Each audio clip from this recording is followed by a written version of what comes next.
हरे कृष्णा। ये उस समय की बात है जब संपूर्ण विश्व में भारतवर्ष का साम्राज्य था और धर्मराज महाराज युधिष्ठिर इस संपूर्ण धरातल पर शासन कर रहे थे। धर्मराज और प्रजापालक होने के साथ साथ महाराज युधिष्ठिर अत्यंत विद्वान, जिज्ञासु और विनम्र भी थे। इसलिए लोकहित के लिए उन्होंने परम भगवान श्री कृष्ण से एक प्रश्न पूछा और उस प्रश्न के उत्तर में जो कथा की रसधारा बही, बस वही है अन्नदा एकादशी की व्रत कथा।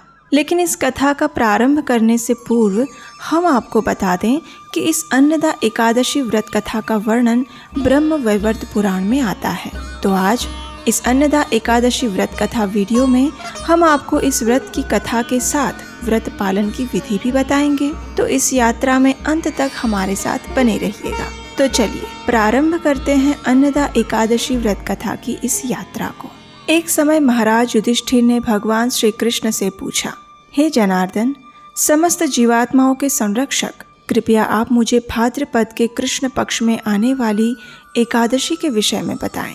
उसका माहात्म्य क्या है और किस प्रकार उसका पालन करना चाहिए। युधिष्ठिर महाराज के प्रश्न के उत्तर में भगवान श्री कृष्ण ने कहा, हे राजन, भाद्रपद मास के कृष्ण पक्ष में आने वाली एकादशी को अन्नदा एकादशी या अजा एकादशी के नाम से भी जाना जाता है। ये एकादशी इतनी पवित्र और कल्याणकारी है कि जो भी व्यक्ति इस एकादशी पर पूर्ण उपवास का पालन करके भगवान ऋषिकेश की उपासना करता है वह समस्त पापों से मुक्त हो जाता है। इतना ही नहीं, इस एकादशी कथा का श्रवण करने मात्र से भी व्यक्ति को अनेक पाप कर्मों से मुक्ति मिल जाती है। इसलिए अब मैं आपको अन्नदा या अजा एकादशी व्रत के विषय में एक पौराणिक कथा सुनाता हूँ। ध्यानपूर्वक सुनिए। इस प्रकार कहते हुए भगवान श्री कृष्ण ने अन्नदा एकादशी से संलग्न एक अति प्राचीन कथा का वर्णन करना प्रारंभ किया। एक समय की बात है जब इस पृथ्वी पर हरिश्चंद्र नाम के एक महान पराक्रमी और सत्यनिष्ठ राजा का साम्राज्य था। ये राजा अत्यंत धार्मिक और प्रजावत्सल थे। उनकी पत्नी का नाम था चंद्रमती और पुत्र का नाम था लोहिताश्व। राजा का संपूर्ण राज्य और परिवार सुख समृद्धि और शांति से संपन्न था। राजा की धर्म निष्ठा और सत्यव्रत पालन की चर्चा सिर्फ पृथ्वीलोक में ही नहीं अपितु स्वर्गलोक में भी फैली हुई थी। लेकिन काल का चक्र घूमने में अधिक समय कहाँ लगता है।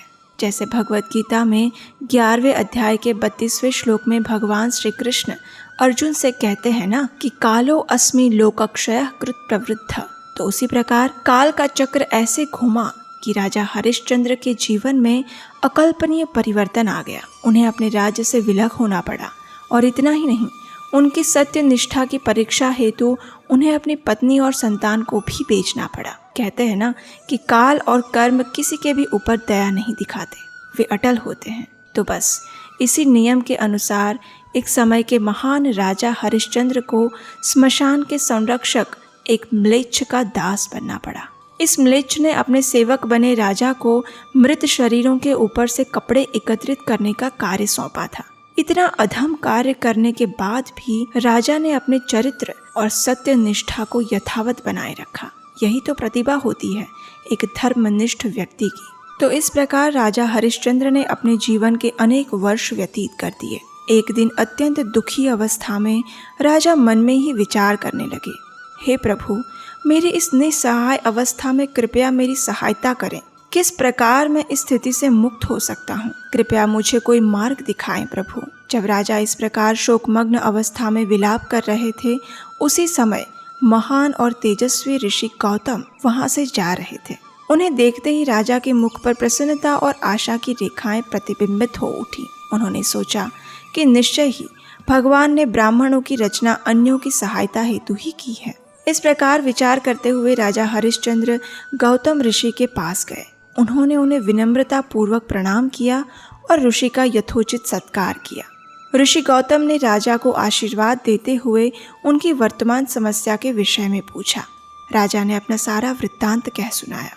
एक समय के महान चक्रवर्ती सम्राट की इस दयनीय स्थिति को देखकर गौतम ऋषि को स्वाभाविक रूप से उन पर करुणा आ गई। उन्होंने राजा को सांत्वना देते हुए कहा, हे राजन, काल की गति को कोई नहीं रोक सकता, लेकिन फिर भी हमारे शास्त्रों में ऐसे पवित्र व्रत के प्रावधान भी हैं जो मनुष्य को समस्त पाप कर्मों से मुक्ति प्रदान करने में सक्षम है। और ऐसा ही एक व्रत है अन्नदा या अजा एकादशी व्रत। इस व्रत के पालन द्वारा आप अपने पूर्व समस्त पाप कर्मों से मुक्त हो जाएंगे और आपके सौभाग्य का उदय शीघ्र ही होने वाला है। इसका शुभ संकेत ये भी है कि ये अन्नदा एकादशी आगामी 7 दिन के अंदर ही आने वाली है। इसलिए कृपया श्रद्धा और निष्ठापूर्वक इस व्रत का पालन करें और आप अवश्य इस संकट से मुक्त हो जाएंगे। इतना कहकर गौतम ऋषि ने राजा को अन्नदा एकादशी का पालन करने की संपूर्ण विधि के विषय में बताया। राजा ने ऋषि गौतम के प्रति अपनी कृतज्ञता व्यक्त की और आने वाली अन्नदा एकादशी का निष्ठापूर्वक पालन करने का संकल्प लिया। परम भगवान की विशेष कृपा और उनके द्वारा श्रद्धा और नियम पूर्वक किए गए एकादशी व्रत के पालन के कारण राजा के पूर्व जन्म के सभी पाप कर्म नष्ट हो गए। राजा ने अपनी पत्नी और पुत्र सहित राज्य को पुनः प्राप्त किया और देवताओं ने भी पुष्प वर्षा करके तथा दुंदुभी बजाकर राजा का सत्कार किया। इस प्रकार राजा हरिश्चंद्र ने सुखपूर्वक अपने परिवार के साथ शेष जीवन व्यतीत किया और जीवन के अंत में आध्यात्मिक लोक को प्राप्त किया।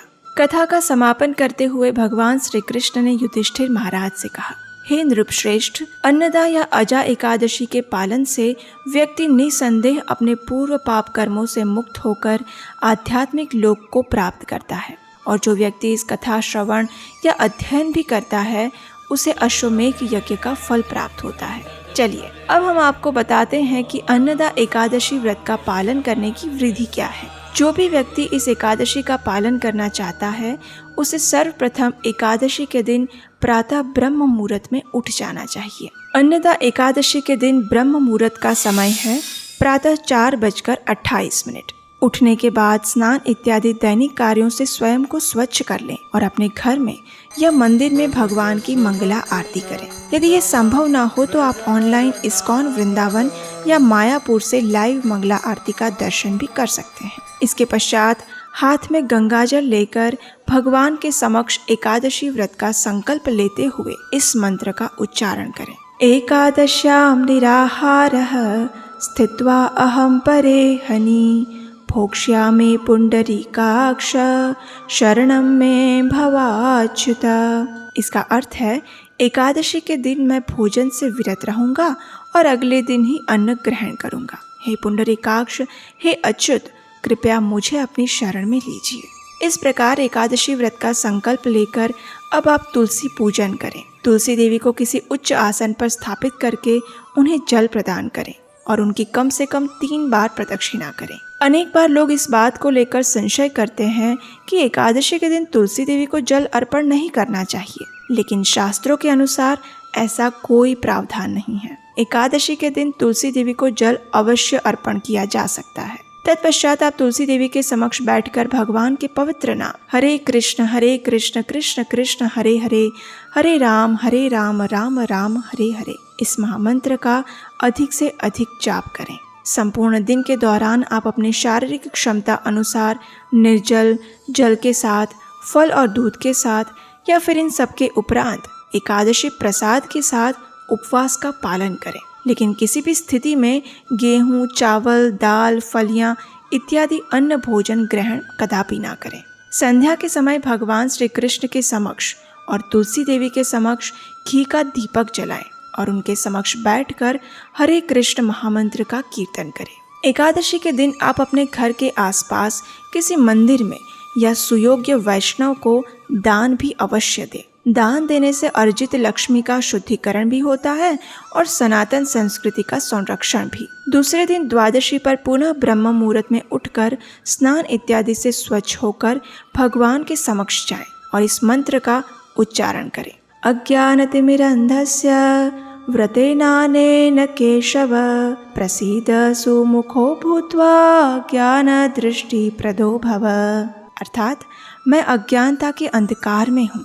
हे केशव, हे प्रसन्न मुख भगवान, इस दोष रहित व्रत से प्रसन्न होकर कृपया मुझे ज्ञान चक्षु प्रदान करें। इस प्रकार प्रार्थना करके संभव है तो ब्राह्मणों या वैष्णवों को भगवान को अर्पित प्रसाद दें और इसके पश्चात निर्धारित पारण समय पर किसी भी अन्य प्रसाद के साथ अपना व्रत खोलें। यदि आपको लगता है कि इस वीडियो के माध्यम से आपको प्रमाणभूत जानकारी उपलब्ध कराने में हम आपके सहायक बने हैं और यदि आप वैदिक सभ्यता के पुनरुत्थान के हमारे इस अभियान में सहायता करना चाहते हैं तो स्क्रीन पर दिए गए नंबर पर आप हमें अपना आर्थिक सहयोग दे सकते हैं। अगली एकादशी वीडियो के लिए भी आप हमें सहायता भेज सकते हैं। और हाँ, इस वीडियो को अन्य लोगों तक पहुंचाना और लाइक करना मत भूलिएगा। तो चलिए भगवान श्री कृष्ण की अत्यंत प्रिय ऐसी अन्नदा एकादशी का श्रद्धा और निष्ठा पूर्वक पालन करते हुए स्वयं की आध्यात्मिक यात्रा में अग्रसर होते हैं। हरे कृष्णा।